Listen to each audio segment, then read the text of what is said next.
Graça e paz, deixa eu compartilhar uma mensagem com você, algo poderoso. Lembra da passagem de Paulo, quando o Senhor Jesus aparece para ele e diz assim: Saulo, Saulo, por que me persegues? Dura coisa te é recalcitrar contra os aguilhões. E aí eu estudando, fui buscar o que significa recalcitrar contra os aguilhões.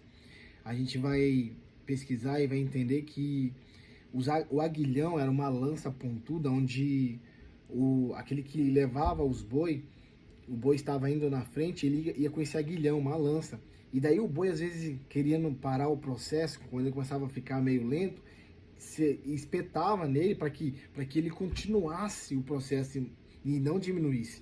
Só que tinha boi que era orgulhoso, boi bravo, Vamos trazer para o dia de hoje. Tem pessoas que é resistente, mas é uma resistência inútil. Por quê? Porque um aguilhão é uma lança pontuda. E aí quando o boi tentava recalcitrar contra o aguilhão, isso feria ele mais ainda. Porque por enquanto era só uma espetadinha. Mas daí o orgulho, né, quer parar, não quer continuar. Aí o que acontece? Tenta ir contra. Só que ir contra é se ferir mais.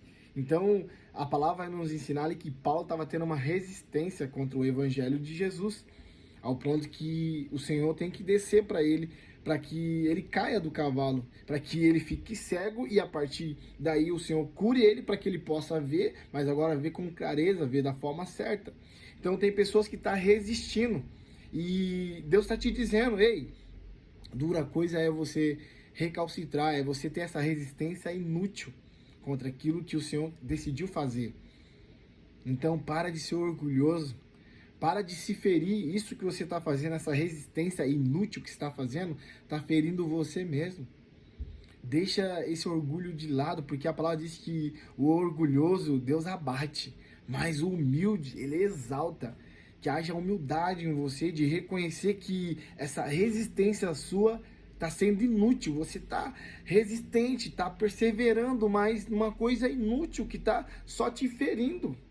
Para de recalcitrar contra os aguilhões. O Espírito Santo manda te dizer: essa resistência é inútil e está fazendo você sofrer. Ei, seja sábio. Quem ouve as minhas palavras e as pratica, esse eu vou comparar a um homem sábio que construiu sua casa na rocha. Então ouça a palavra do Senhor hoje. Quem tem ouvido, ouve. E ouvir não é somente escutar, é praticar.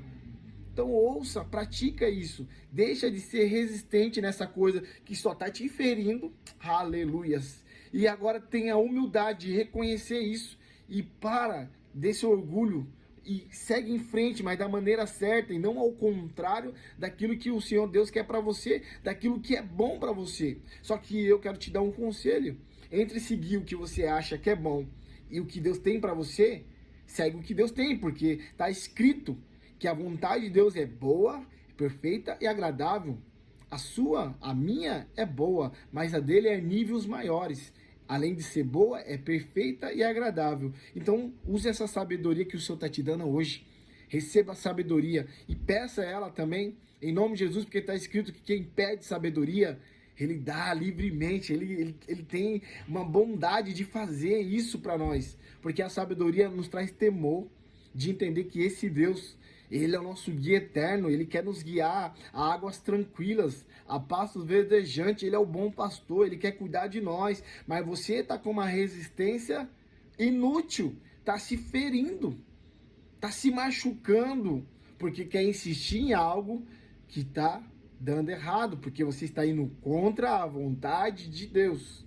Aleluias. Em nome do Senhor Jesus, volta a trilhar o caminho certo hoje, volta a caminhar na direção correta hoje. Eu te digo o que Ele disse: eu sou o caminho, Ele é a direção certa. As minhas palavras são lâmpada para os seus pés, são luz para o seu caminho. O Senhor Deus é a nossa direção, Ele é o nosso guia, Ele sabe, Ele pode, Ele tem. Então seja sábio, escolhe Ele hoje. Escolha hoje, não deixa para amanhã.